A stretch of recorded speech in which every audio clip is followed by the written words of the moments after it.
I am so conservative. Rationalize in my head. These are things I read in the I'm going to talk about Willow Creek.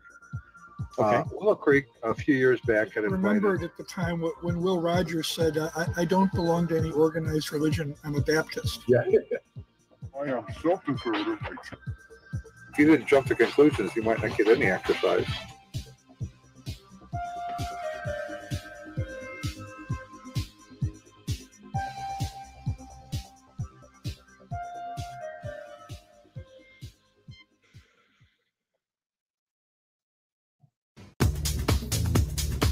I am so conservative.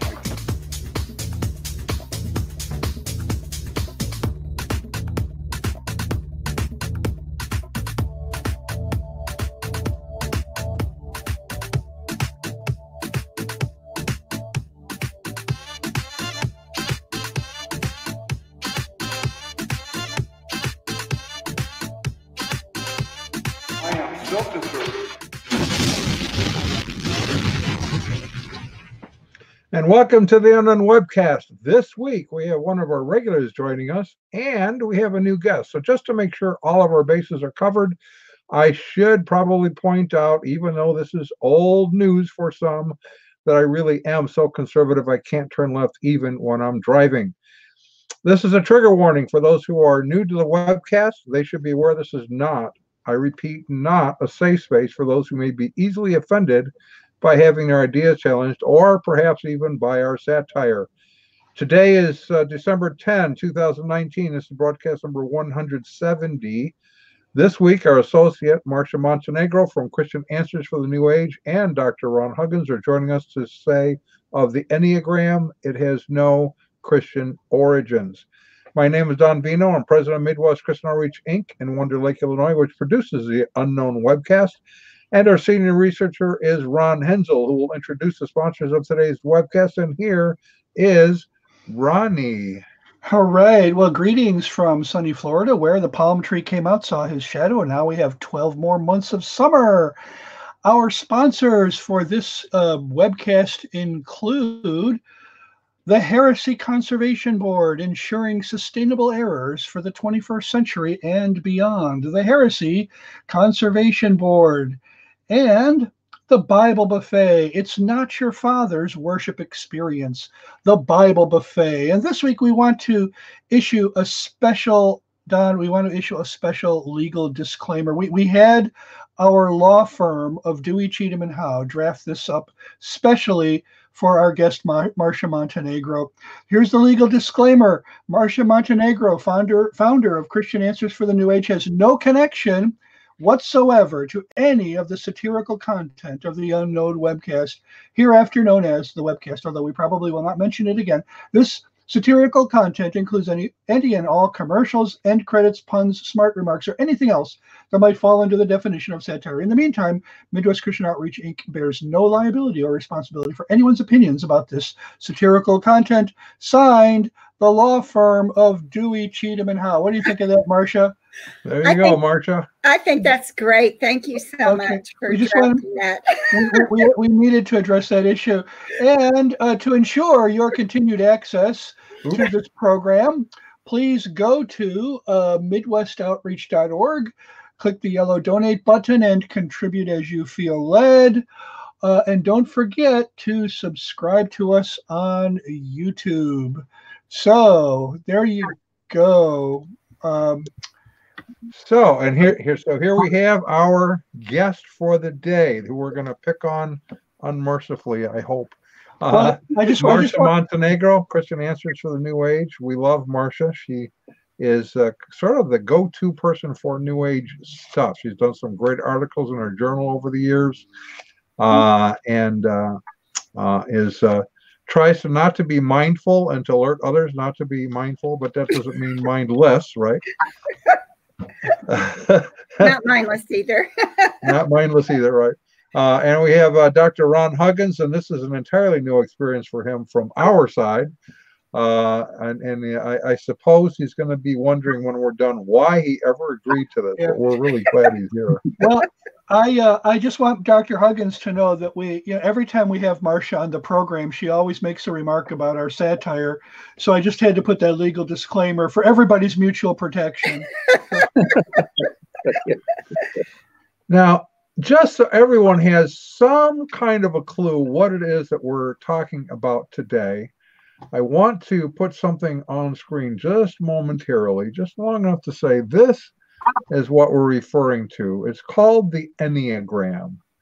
There it is, the Enneagram in all of its glory. Now, notice there's no numbers on here, and that is because this is the original Enneagram. Right. Not to be confused with cheap substitutes. So that's when you said that's the original. When people today write books about the Enneagram or whatever, that's what it looks like, right? Right. Right. See that it bothers me. Maybe this is the Adrian Monk coming out in me, but it looks incomplete. It looks like it needs a couple of more little points at the bottom to make it complete. Can Ron Huggins hear us? Can I can't hear you. I'm just getting like music that is from a toy piano. That's weird. Oh. But do you hear the words? Do you hear what I'm saying now? No, it's not. It's something went amiss with one of the commercials. Can you hear me? Yeah. No, we can hear you great, but we didn't have any music on our commercial. So, in fact, it turns your voice to music. Somehow I'm hearing like when you guys talk. Okay, so you might have another app playing on your phone in the background that you're unaware of. It sounds like a idea what to do about it? Sounds like a connection issue. If you go back out and come back in. Should I try that? Yeah, I think so. I would. Yeah. Okay. Well, you talk to Marcia. She knows all about. We'll talk to Marcia, and then we'll welcome you back with open arms. All right. Yes. Good. See you in a bit. We need him for a lot of this. We do. And particularly because when he comes back, we'll have to talk about some of the history. But just as kind of a preliminary, what is the Enneagram today, and why would we do a program on the Enneagram? Okay, you're asking me, right? I am. Okay. Ron doesn't know anything. Okay. Yes. Well, about this, he knows a lot of things about other stuff. Yes. Great. Yeah. Well, the Enneagram has become very much a fast-moving trend in the church, and it is being used for all kinds of things. Some people use it individually. It's supposedly a personality assessment tool, but it is also presented as a spiritual tool because this is the way to justify it. Churches can't promote it if they're just promoting it as a personality tool, although they say that's a way you can learn to get along with others. But they want to connect it to God. So they say that you can know yourself and then you'll know God. And they say you can grow with this tool. It will help you in your spiritual growth. So that's also used to promote it. And then it's assigned all kinds of things that it supposedly does. Now, what's really sad about this is that the reason it's in the church is because of a man named Richard Rohr, who wrote a book on it back around 1990, 91. It first came out in German, and he wrote it with another man named Andreas Ebert. It was first published in German. But it moved along in the 90s without a lot of impact on the church. However, around the late 90s or 2010, the progressive branch of the church, which comprises of a lot of people who like Richard Rohr and his ideas, picked up the Enneagram from him. And so they were using it and promoting it at conferences, etc.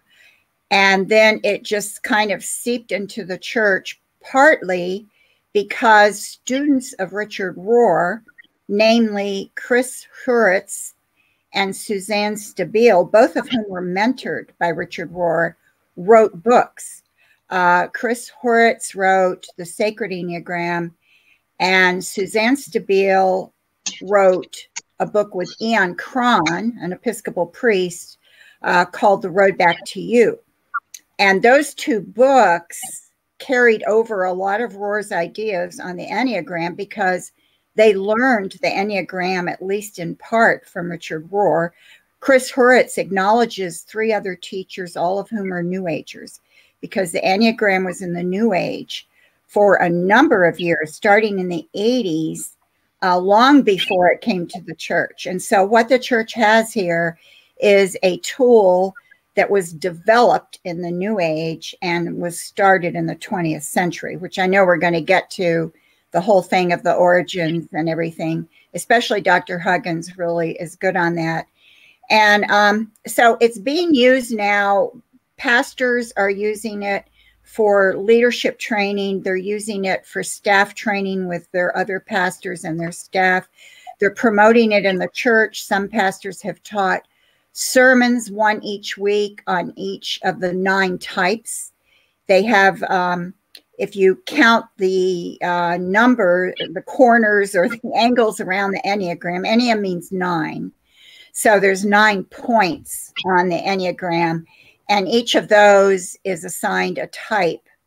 And then that's a personality or character type. And that, knowing that is supposed to help you. So it goes from there. It gets very complicated.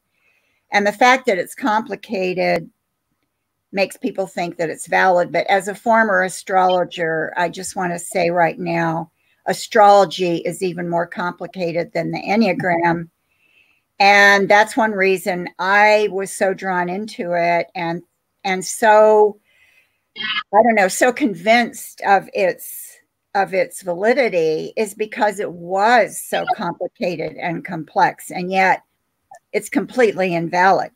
So just you were drawn into astrology because it was complicated. Well, that was one. It wasn't the only reason, but I would say that it drew me in because it was much more complex than like tarot cards or numerology. It was because you're looking at so many things in an astrological chart. You're not just looking at the planets and the zodiac signs that they're in. You're looking at the houses they're in and their relationships to each other. You're looking at something called the lunar nodes. You're looking at the rulership of each house and the rulership of each zodiac sign. I mean, it just, you can actually spend your whole life trying to learn. So you want to look at the house and the neighborhood. Well, you know, I mean, Scientology is complicated. Mormonism is complicated. Yes. I mean, a lot of weird stuff is pretty complicated, but it's not true. I know. Well, and oftentimes that is what is used to draw people to it. The complicatedness of it seems to give them this illusion that because it's so complicated, it must be true. Well, I think it also is partly the aura of mystery. It's like I get drawn in gradually. You can't be sucked in very quickly and know it all at once. Right. So and it gives the people, you have to move from a novice status to an expert status. Yes. And it creates a hierarchy, and you have to look up to the people who really know. Exactly. I mean, it serves a kind of a social type cult function. Yes, Ron Hensel actually makes a very good point there, because you have in the Enneagram world of the New Age, you have Enneagram masters. And this title has been taken over by Christians. So Beth McCord now is called an Enneagram master. Unbelievable. She's a Christian Enneagram coach. And Zondervan promoted the workbook to go with Chris Huritz's book, The Sacred Enneagram. They came out last month with a workbook, and they talk about, you know, the living Enneagram masters. As though, you know, he has studied with the living Enneagram masters. So I did a post on what does this mean, the living Enneagram masters? Are there any dead Enneagram masters? And actually, at the time they wrote that, there were no dead Enneagram masters. They were all alive because it's a very recent, using the Enneagram the way they're teaching it is very recent, and they're all alive. They're the senseis of, yeah, they're kind of, yes. And yeah, the only one who really has died is Claudio Naranjo, and he just died this year. Right. So I have a question, then I want to go to Dr. Huggins. My question is, and maybe a clarification. You had said that it is a personality assessment tool, but it seems to me the writers, at least Christopher Hortz, said it is not a personality assessment tool, right. But it describes your personality, which he believes is false. Personalities themselves are false, which you have created because of, quote, an original wound, end quote, something that caused you to believe you're a sinner, basically. And so you want to get back to your true self, yes. that pre-deceived self where you were good. Exactly. And I think people see it as a personality assessment tool, and some people promote it that way. But when you get into the teachings of it, what you find, like in Chris Hurwitz's book and Suzanne Stabile and Ian Cron and Richard Rohr, you get into this idea that this personality is a false construct from things that have happened to you, your experiences, your wrong beliefs about who you are. And this covered up your essential inner goodness. And all of the Enneagram teachers, and I'm talking about the Christian Enneagram teachers, not the New Age ones, talk about this inner basic goodness that has been covered up and that you need to uncover. Right. So, right. So here's kind of our big focus for today. Now that we've given, here's an overview, here's what it is, and here's what the basic claims are. Over to Dr. Ron Huggins. I have really been impressed as you and I have been working on this and a few others, that his depth of historical knowledge and ability to do research. I hate really heavy ancient research. I love history, but I like someone else to tell me what it was. And so over to you. The claims are that this Enneagram actually existed in Babylon, in Egypt, and on down through history has been used by various religions and so forth into the church eventually. I mean, it was around when Jesus and the apostles were there. Maybe even they used it.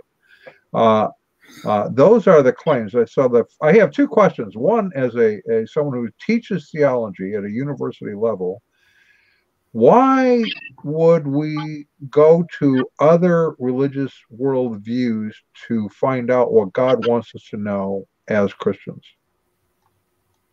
Oh, that's a good question, because one of the problems and one of the reasons that they talked about it that way was because initially Richard Rohr, that was the pitch that you always got before 1996. Well, this went through the Sufis and from Babylon and Ramon Lowell and all of them were non-Christians. And so Richard Rohr was, he's friendly to all that, very syncretistic. And so he didn't have a problem with pitching it that way. But then in 96, Andreas Ebert came up with this idea of giving it, sort of laundering its credentials by inventing a way of claiming that it was a Christian thing. And there is no evidence in terms of Babylonian. They talk about it being Pythagoras' seal, or that it was from the Sufis or things. There's no evidence that is the case. Those are the kinds of things that Oscar Ichazo would claim. Okay, so someone who would be teaching in say a Christian Bible college, seminary, something like that, it would not be your first tool of resort to go, well, let's go see what the Egyptian religions taught so we can really become truly solid Christians by incorporating that. You would never do something like that, right? No. Well, the idea is that underlying all of this is the idea that there is a sort of a perennial philosophy. There is an underlying religion. All the religions, including Christianity, their relevance is basically their symbols. And so our symbols are the cross and Jesus and those things. Others have equally valid symbols, but that's not Christianity. That's a different idea, and that's the idea that dominates much of the New Age, and before that, Theosophy, and that's really the driving force here. Right. Now, one of the things that they want to claim, and you had alluded to Evagrius. Who is Evagrius before we get too deep into that? Evagrius was a writer of the 4th century. I think he died about 399. Is that right, Marcia? You probably know. I don't know when he died, but yeah, I think around there. He was a friend of Rufinus, who's St. Jerome's associate. He developed the idea of the 8 evil thoughts, or the 8 deadly sins, which were later shrunken down to 7. And so really the idea of the 7 deadly sins is where they get this idea. What they've done is they projected the idea that the Enneagram was back there with the origin of the 7 deadly sins. And it wasn't, that's just not true. Well, and they kind of want to claim that he did a lot, we'll call them doodles. He liked drawing geometric figures. I don't know if that's true. You would have a better handle on that. That's not true of Evagrius. No, that would be probably Ramon Lull. He was the one who did tons of geometrical designs. I have never seen. Well, what happened? Yes, I know what you're talking about. He interprets numbers symbolically, biblical numbers, as all the patristic writers did. It's kind of part and parcel of the, what is it called, allegorical method, which was dominant in the early church and then in the Middle Ages. And Evagrius in one place indulged in this and talked about the shape of numbers, and which most of the fathers did, the patristic fathers did. Well, they jumped upon this because they assumed that he was trying to talk about combining these symbolic numbers into an actual diagram.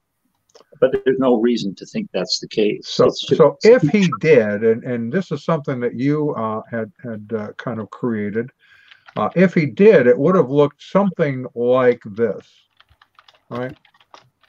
Yeah, if you were selective in the shapes that he talked about, and he does seem to feature certain shapes, it would look something like that. And that has 9 points because it's a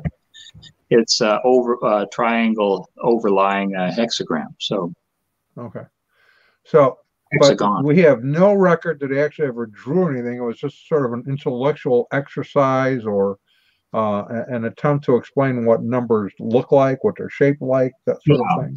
So, for example, if you put a pool ball on a table, and then you put 2 pool balls at equidistance next to it, what you have is a triangle. 2 times 2, 3 times 3, 4 times 4, 5 times 5. If you put those all equidistant, you got a square. They're number shapes, and this was something that was known. I mean, Pythagoras was the one who was first interested in that, but by the time we're talking Evagrius, everybody, it was just some Bible commentaries still talk about the shapes of how, the 153 fish at the end of John that were caught when the disciples encountered Jesus after the resurrection. You have interpreters today who will point out, well, 153, that's a triangular number because 1 plus 2 plus 3 plus 4 up to whatever, I think it's 17, and you get a big triangle that contains 153 pieces. One more thing is that if you read Jerome, you read Philo, you read many authors, Augustine, you read Thomas Aquinas, they all talk about number shapes, none with the intention of making diagrams. My wife and I attended a place called Emmaus Bible College. That's where we met. And at the time we met, it was located at 153 North Oak Park Avenue in Oak Park. So I always thought that was a prediction of where I would meet my wife. But Is he triangular? Yeah, I always thought it was just all about me.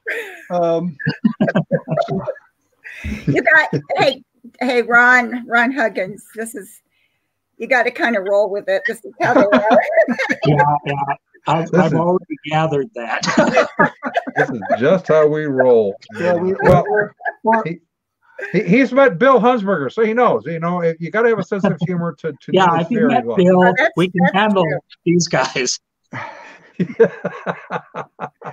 All right, so that's Evagrius. He talked about numbers, and in a sense, you sort of can understand why, because we do have in Scripture the number 3 seems fairly relevant. It's used quite often. The number 7, the number 40, but it seems like that they're trying to crowd, we would say, too many things into that sort of stuff, making it more not mystical. Maybe is I don't know, but. Well, it is mystical. It's part of this allegorical method where you look at the text and then you get these amazing interpretations, like St. Jerome, who did the Vulgate Bible. He was against marriage, and he was sort of one of the founders of the perpetual virginity doctrine. And so somebody challenged him, well, where's that in the Bible? And he said, well, it's at the mountain where Moses saw the burning bush. And they said, well, how come? And he says, well, don't you understand that when Moses took off the sandals at the burning bush, that meant that we were supposed to put off the clogs of marriage as we entered into the spiritual life. So that's an allegorical interpretation that's really far-fetched, but that was quite common. Okay. So that would be Evagrius. Now, then we have the next one that they claim. So they kind of go, the writers, I'm talking about the writers of the most popular books, tend to go from Babylon, Egypt, Sufis, et cetera, to bringing it into the church, and they go to Evagrius, and then Ramon, someone named Ramon Lull. What's his story? Where does he come from, and how does he fit in this picture? He was a medieval Franciscan, and who was sort of really keen on drawing diagrams that you could use to teach everything in the universe. Oscar Ichazo claimed that he got the Enneagram from Lowell, and but Lowell never drew the diagram we saw at the beginning. He drew Enneagrams, and he drew pentagrams, and he drew hexagrams, and he drew all sorts of different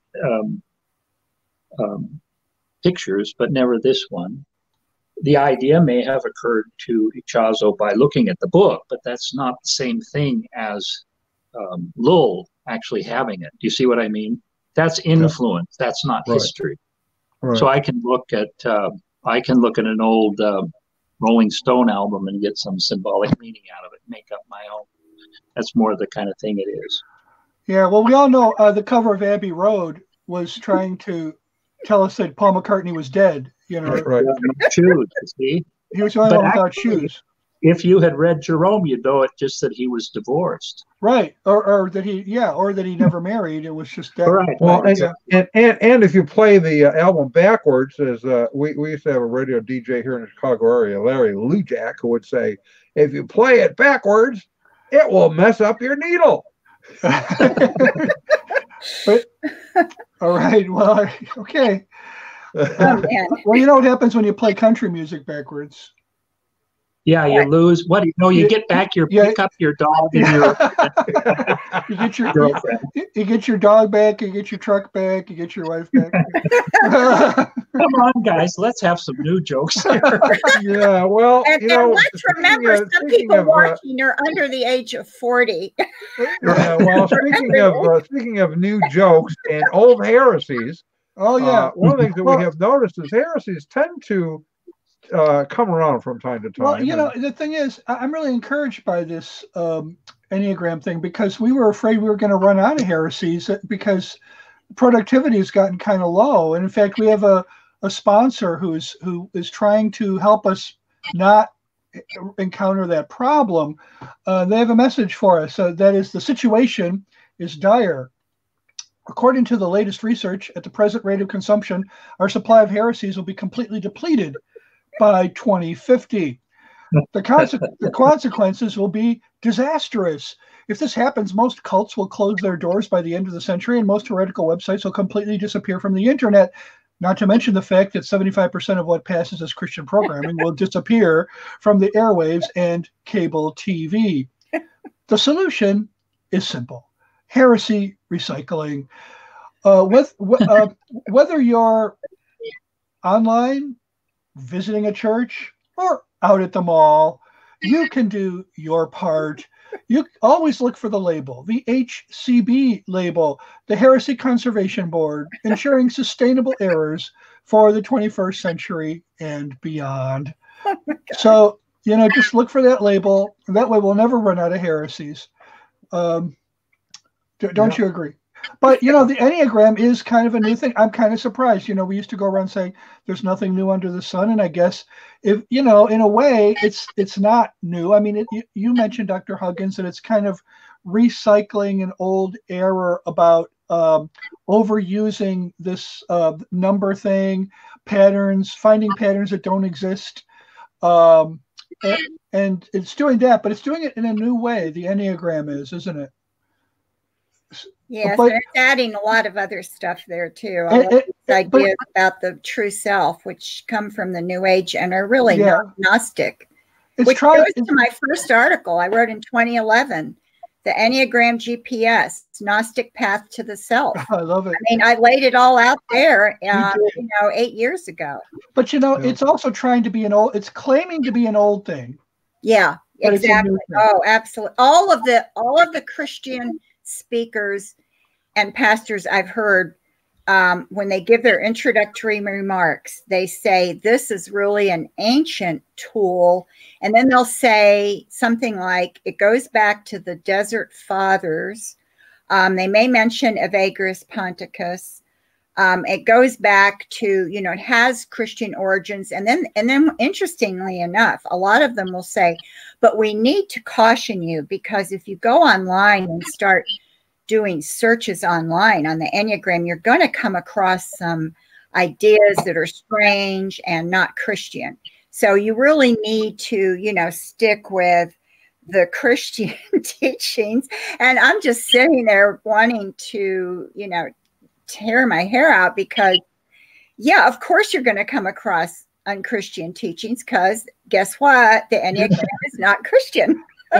That might be something to do with it. It's not founded on the Bible. It's not founded on a Christian worldview. No, it's got a bad foundation, and the structure will be you're building your house on the sand is what you're doing. Exactly. Yes, you are. Absolutely. So we're going to do about a 3-minute, if you both are up for this, about a 3-minute little. We have an interview on film with Naranjo. So tell us who Naranjo is and why that's important. Yes, Claudio Naranjo. He just died this year. He was a psychiatrist from Chile, and but he was a spiritual seeker. I would put him in the broader category of New Age. He was seeking spiritual truths. He was drawn to esoteric teachings. He believed in taking mind-altering drugs in order to have spiritual trips, as they used to call them, where you get some kind of enlightenment through taking the drugs. And he was at Oscar Ichazo's school, and Oscar Ichazo was the one who was teaching the Enneagram and teaching it with ego fixations. And he picked up the teaching there, and then he took it to Esalen, which is a place in California, Big Sur, California, still exists. Dr. Huggins can probably say more about it than I can, but I can remember it from, years ago. It was a very controversial kind of place, because a lot of wild things went on there. And he was there, and he was teaching the Enneagram. Okay. And so he became the person who solidified the types, the Enneagram types that are mainly used today. And he is the person that really originated all of what's used today. And he was looked up to by the New Agers who learned it. He was looked up to, and he was sort of a role model of all of that. So he's a very, very significant figure. Okay. So what we're going to hear, and this is going to have at least 3 very important things. It will have to do with the claims of ancient origins, the claims of what did Oscar Acaso teach? Was he teaching the Enneagram? And how psychology fits into this from Naranjo's vantage point. So if we're ready, here we go, guys. Oh, I probably should have paused. A meaning of preliminary to the You were referring to Oscar Acaso. Oscar Acaso, who I learned it from. He, at the time, he used to say he had learned it from a very ancient source, from a Sumerian, Babylonians. We know source. that to not be true. And lately he's been claiming that he got it directly from a higher source and not from a historical source, from inspiration, from revelation, that is his word. That's probably closer to the truth. Yes, I trust it. But I get a lot of stuff from. I'm serious. I get a lot of my information from higher authorities, yes. And so do you. Yes. And we know that, and we trust this. Yes, and just like Oscar did not make a difference between what was his finding from inside of when he got from higher authority and what he got from word to mouth teachings, right. Which was negligible. Just as he didn't make a distinction, I adopted the same style. So when people heard me, they thought I was talking about something that comes from Babylonian origins through Oscar Acaso to me. Well, yeah, because they trust that more. They're being scholars. They trust the scholarship make sense. Yeah. Actually, when I chose to do that intentionally, and I was remembering a recommendation of Oscar Wilde, who said, if you want an idea of yours to become famous, attribute it to a famous person. That's right. So I was more interested become famous. So at the conference, I told them I had made up this tale that all this came from millennia ago, and that this information came from the Sufis. Yes. I told him that actually Oscar Acaso had not described any of the Enneatypes either. Actually, in the 7 months we spent with him, he devoted about 6 hours to talk about the Enneagram, but he never came to describe any one of the types. That was all that came in from Arica, Chile. In Arica, Chile, yeah. Yeah. So that came from my own observations, but mostly from automatic writing. Automatic writing? Yeah, it came to me through automatic writing. What did? The specific information and it's Enneatypes. About Enneatypes, which I then verified through observation, because I was surrounded by people I was teaching and exploring with. And So I don't know how much clearer you could get. No. They made it up. The idea that any of it is ancient was sheer fantasy. Is that an accurate understanding? Yes, he completely admits there that and even says why they made it up, why they said it was ancient, and he totally admits that he admitted it at that conference that he referred to. So it was more than once. He's not just saying it here. And it's acknowledged actually on some websites that it isn't ancient. Yet this myth that it's ancient persists. It's got this very strong life vitality to it that is really because you want to believe it. It adds credibility. Yes, which is what they were looking for. Well, I want to make a quick point about the idea of something being ancient, making it valid. This is actually a new age This is a New Age thing, because in the New Age, if something was ancient, that automatically gave it validity, because there's this idea in the New Age that in ancient times, or certain ancient cultures, people had this, had a better connection to nature, a better connection to spirit, and to the spiritual life, or the spiritual dimension is a better way to put it. So therefore, things coming from ancient peoples, and this transfers over to like shamanism and indigenous cultures today, New Agers still value that simply because they have an assumption that there's the spiritual knowledge and connection in these cultures. And so that gives validity in the New Age. It should not give validity in the Christian worldview. But unfortunately, a lot of Christians have fallen for this idea because they've fallen for many other New Age ideas, such as things being natural are superior. Right. You know, things from nature are superior because God created the world. So they have kind of fallen for it, and they've fallen for this idea of ancient origins as being a good thing. I want to go to Ron Huggins for a minute, and to set this up, I want to point out again, just to reiterate, in this interview, he said that Caso got nothing by word of mouth and only spoke out of 7 months for about 6 hours on the Enneagram at all. He had no personality types ascribed to it. That he got it from a higher source. We know from other reading that he claimed to have gotten it from a being named Metatron, or the, what is it, the Q-tube? Green Q-tube. Green Q-tube, yeah, the Green Q-tube, whatever. So Metatron, to me, sounds like a Disney character of some kind in Transformers, but and it did transform him. Actually, he's an angel in the Kabbalah. Yeah. Okay. So you have that, and that he got everything from automatic writing. Naranjo did, and then they took it to a Salin. Now, why is that important? What is a Salin for those who are younger than you and I, Ron Huggins? How would you describe that, and why is that important? Well, I would say Esalen was a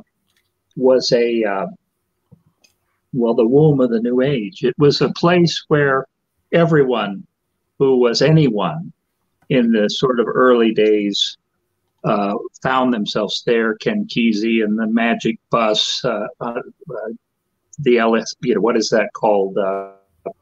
Electric acid Kool-Aid test has an incident where they all go to Esalen. Gestalt psychology was there. Carlos Castanedas, who's a good friend of Naranjo. In fact, Don Juan even is said to have had a vision. You know, Don Juan, who ate the peyote of Naranjo. That's sort of the credentials he has. You would yell at each other and get naked and take drugs and beat drums at Esalen. It was the place where you remember in those days that people took seriously all these kind of strange alternative sciences, UFO. They had UFO studies. They had, what is it called? Extrasensory perception, ESP. All these things were being explored, sometimes in quite legitimate settings, like at Duke University with Rhine. And so Esalen was it. A couple of guys took over this estate there, and they turned it into this little hub of new age, kind of a new way of looking at everything. Fritz Perls, who was the German psychiatrist who promoted Gestalt psychology, which basically meant getting you together and shouting at you and degrading you and debasing you, and then you were supposed to feel better afterward. And he was the mentor for Claudio Naranjo.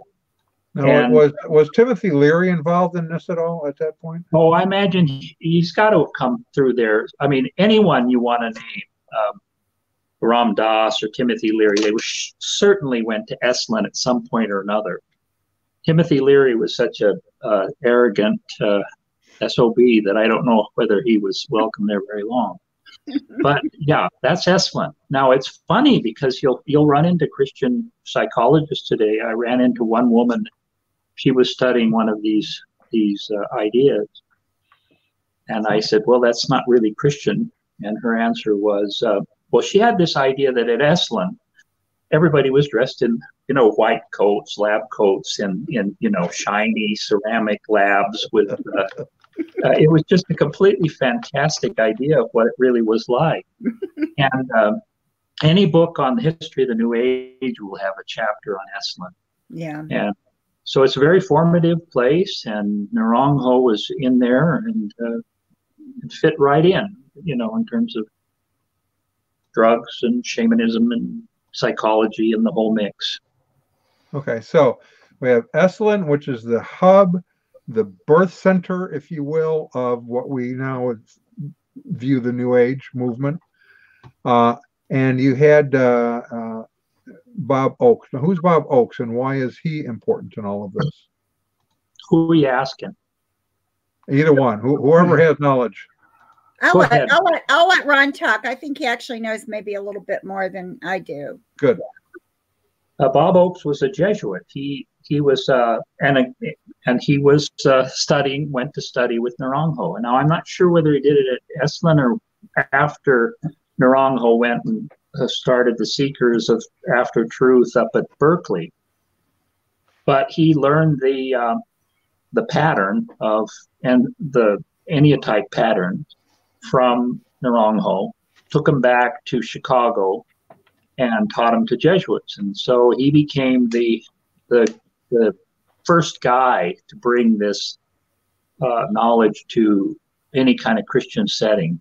Naranjo actually claimed that he was the only guy that he gave permission to spread the ideas to, which is interesting. And so all Christian teaching on the Enneagram goes back to Bob Oakes, including Richard Rohr, although Richard Rohr is sort of second generation. He learned it from a student of Bob Oakes named Max Pacwa. Is it Max? Mitch. Oh, Mitch Pacwa. And Mitch Pacwa and he were friends. Richard Rohr. Richard Rohr was in the Catholic Charismatic movement. And really, I remember Richard Rohr tapes in the 70s, which were very, very bizarre and heretical. So that's who Philo was. So kind of the interesting aspect you brought up, Mitch Pacwa, and Joy and I know Mitch. In 1989, I think, was the first book that Rohr had done, and then in '90 it was translated into English. Mitch Pacwa had been drafted into it, and he wrote a book in 1992. I think in response to what was going on with Rohr and some of his cohorts at the time, Roman Catholics in the New Age, how good people are being drawn into Jungian psychology, the Enneagram, and the Age of Aquarius. He was very concerned about this in 1992. He devotes 2 chapters to it. The first chapter explains how he got indoctrinated into it, how he was enamored with it, partly because of its complexity. It seemed to answer some questions and that sort of thing.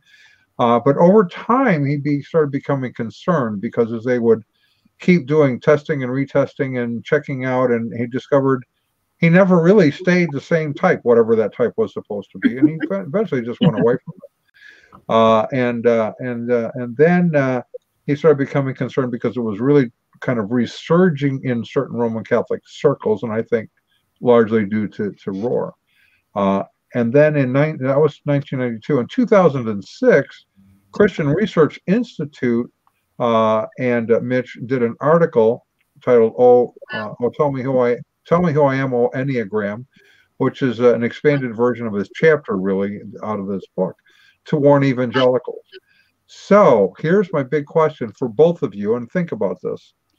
Ron, we're going to go ahead and do our break here, because I want to ask this question of, is the reason people are embracing this because they are frequenting the Bible buffet? Ron, you want to? You just never know. I mean, that could be. You can hear me, right? Because I'm hearing weird stuff in the background here. And you're not even on Verizon. Not even. Okay. Well, we have some questions here. Are you tired of hearing all about the difference between the milk of the word and the meat of the word? Are you wondering when your church is going to get around to serving the ice cream and cheesecake of the word?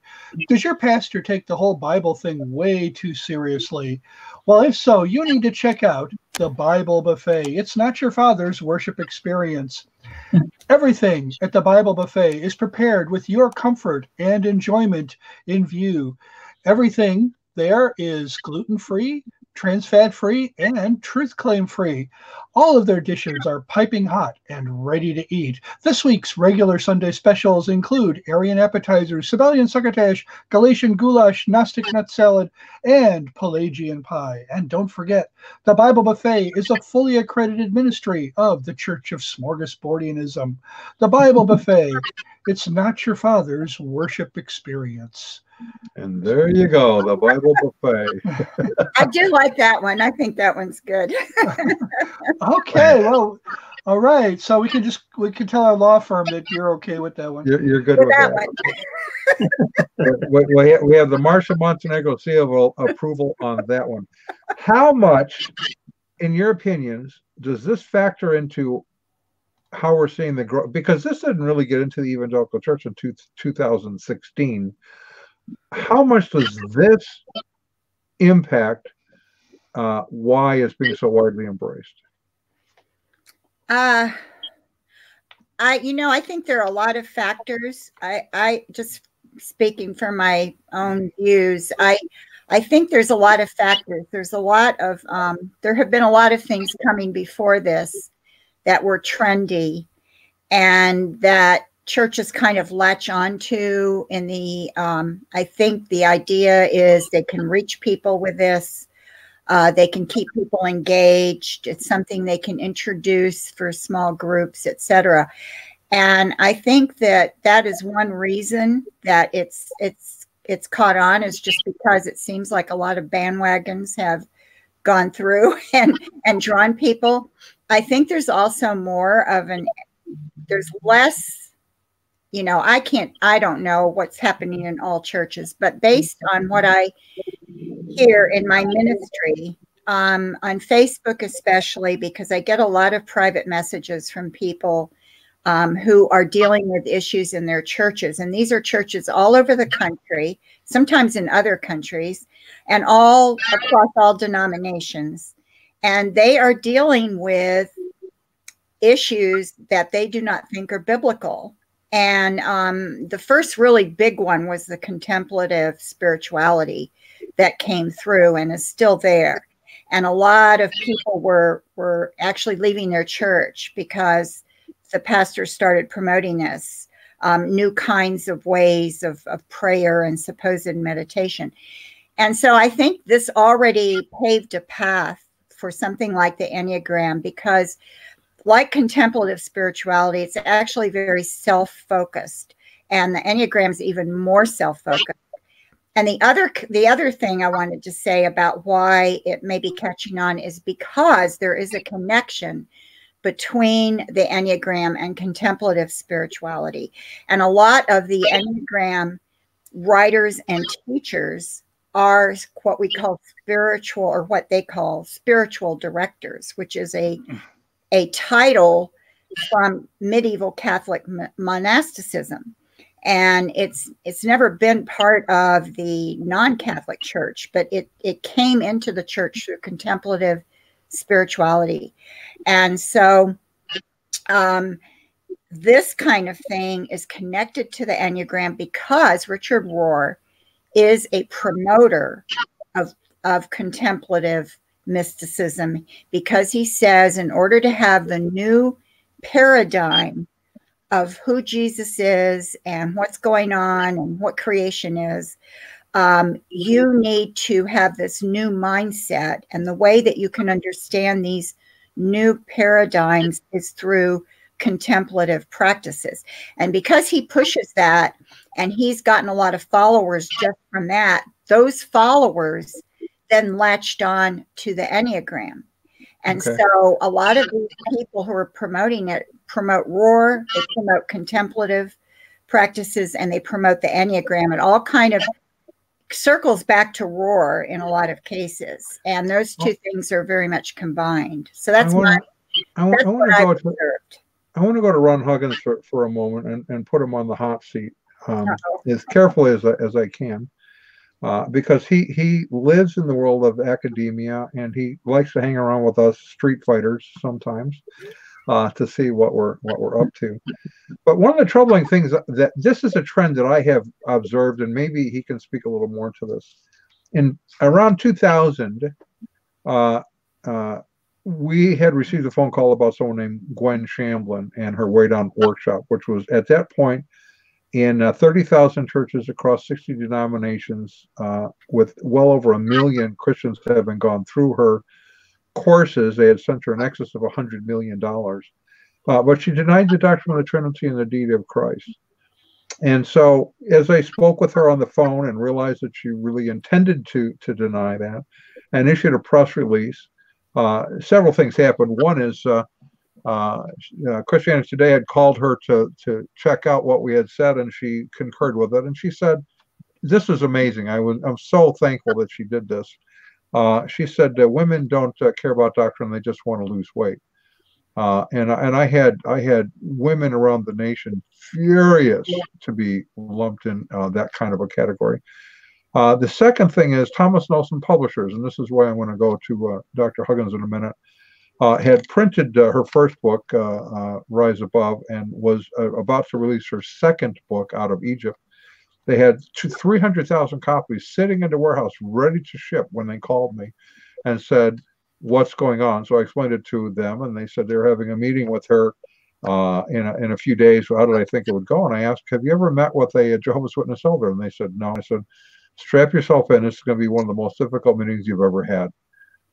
And Michael Hyatt, then Senior VP of Thomas Nelson, called me back on Saturday that week and said, "I have never been in a meeting like this. The only time she stopped talking was to take a breath." And they had parted ways with Gwen Shamblin, fortunately.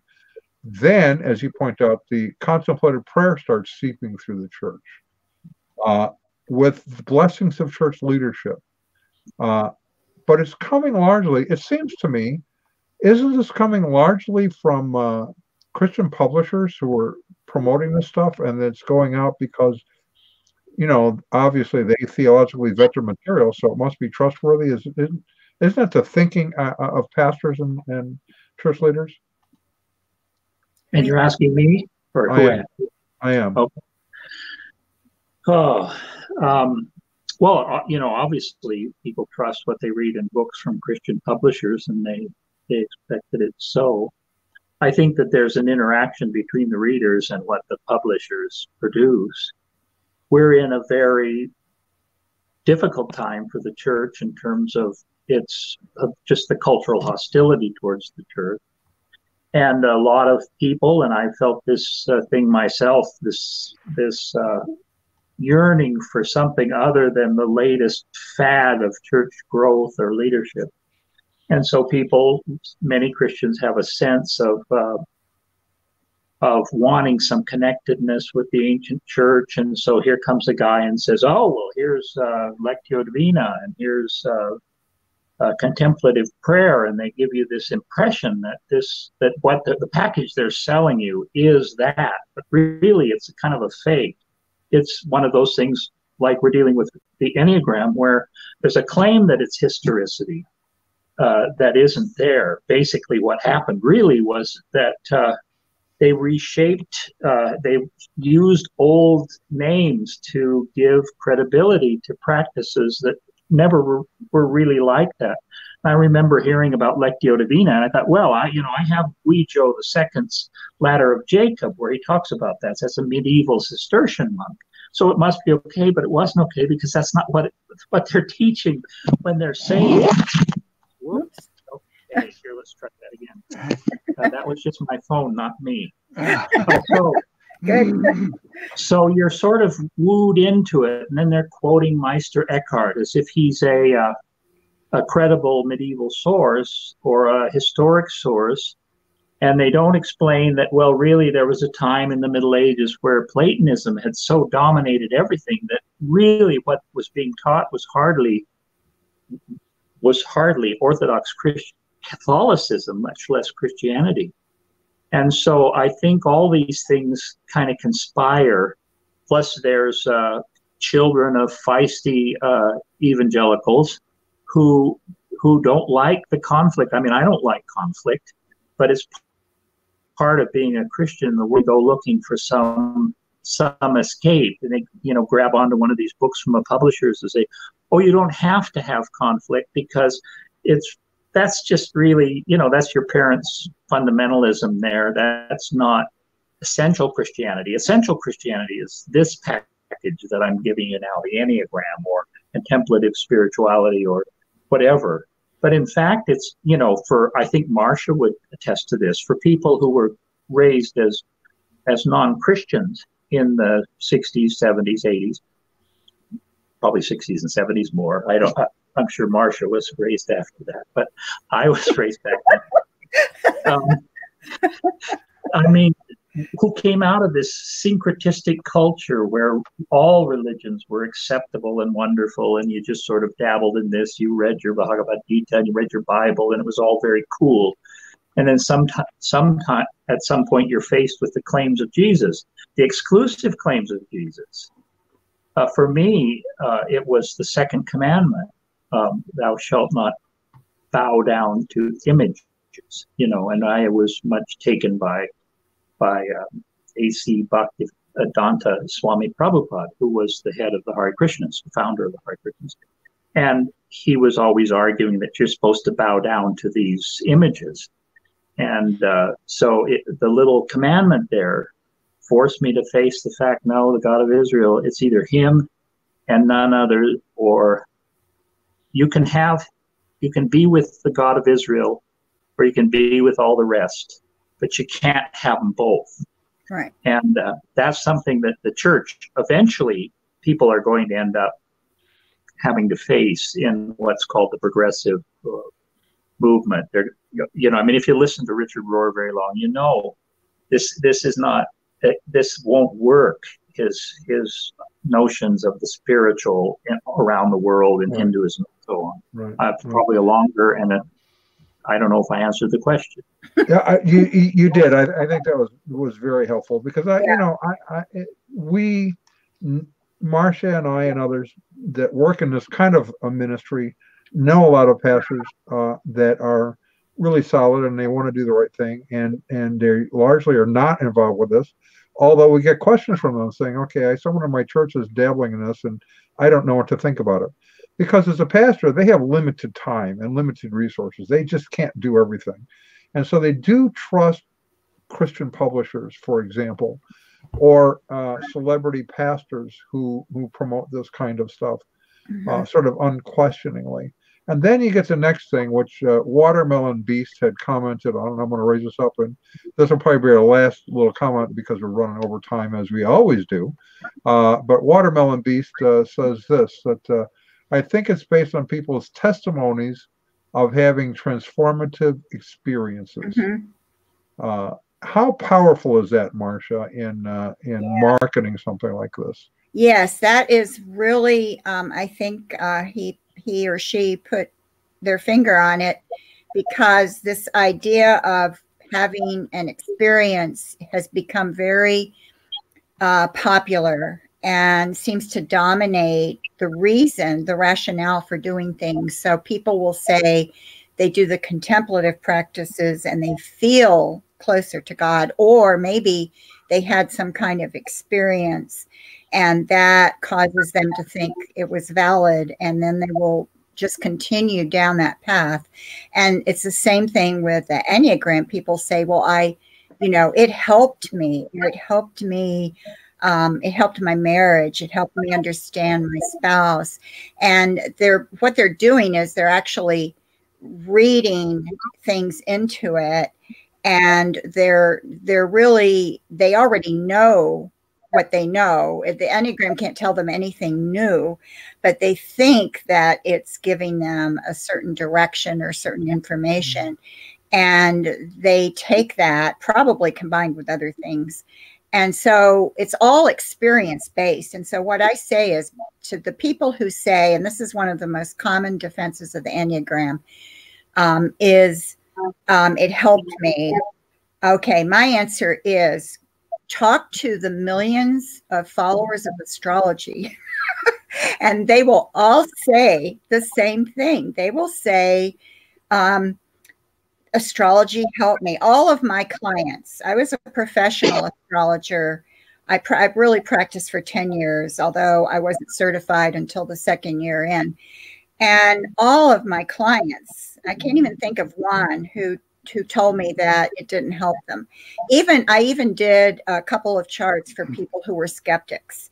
And they ended up saying, I can't believe that you know all that stuff about me, and that's so right on, and this is better than what my therapist does. And you have all these testimonies, and of course you have testimonies for a lot of snake oil too. That's how snake oil sells. It sells through anecdotes, and there is the anecdotal fallacy, which is basing evidence on somebody's experience or that particular case without anything else to support it, is a fallacy. It's not evidence. So even though there are a lot of people who say this helps me, or this was a transformative experience, and I'm seeing things in such a new way, I'm sorry, but people who go to astrologers say the same thing, and people who go to psychics say the same thing. Marcia, I have a question, Marcia, regarding what you just said about you had people you consulted with on astrology who said to you, I can't believe you know so much about me. Now that you're on the other side of the fence, what do you attribute that to, that they were so amazed at your alleged insights into their personal lives? Yes, I attribute that to a few factors. One is they are coming to you wanting to believe. And almost in all cases, they want to believe. They've been recommended, or they think there's something to it, or they believe in it. So they want to believe. Number two, then they therefore hear what they want to hear. And they tend to just forget the things that aren't applicable, or they reinterpret it. Number three, anything that's said that is not specific can be applied specifically later. So for example, as an astrologer, if I said, you're going to have some conflict in your workplace over the next 3 or 4 months, there's going to be some challenges and conflicts, maybe a new situation. Okay, so they go back to work, and maybe 2 months later or something, they get a new coworker who's just horrible and gives them a lot of grief, or their boss, or they get a new boss and their boss is mean, and they'll say, wow, Marcia predicted this. That was in my chart. So they're taking, and I want to mention that when I said that to them, I really believed it. I was looking at something in the chart and I believed it. But the thing is that that's so broad, it can be applied by the person specifically later. And then I do think I did have spirit guides. So I know a lot of information was given to me that way. And how that plays out in the Enneagram, I don't know. But based on the history of the Enneagram and what it is and how it came from the New Age, and I'm not saying Christians have spirit guides, but I do think that there is a spiritual dimension to the Enneagram that is satanic. You're saying you had demonic influence, is what you're saying. Oh, absolutely. And the way that it seems to have bewitched people. In other words, even if you give a pastor or somebody like that the information, and I have tons of people who have told me they've taken my articles or taken information to their pastor or elders and showed them the facts, and then they were told, we're going to go with it anyway. That's just her opinion, or that's her sources, and they totally reject it. To me, that's almost like what you would call a bewitchment, where they're seduced. It's a seduction, and I think that's what the Enneagram is. I think it is a spiritual seduction. Okay, well, and just one other thing, and then we're going to have to wrap it up because we are over time as always. But as always. The idea of something being general, Ron and I, because we deal with cults all the time, That is a feature of many cult leaders, is they'll make a prediction of, if you leave our group, if you question my authority, so-and-so did that, and when they left, they were in a fatal car accident. Right? Or if you don't provide X amount of dollars, God may cause your washing machine to break down, your car battery to explode, or your child to get acne. I mean, something really bad will happen.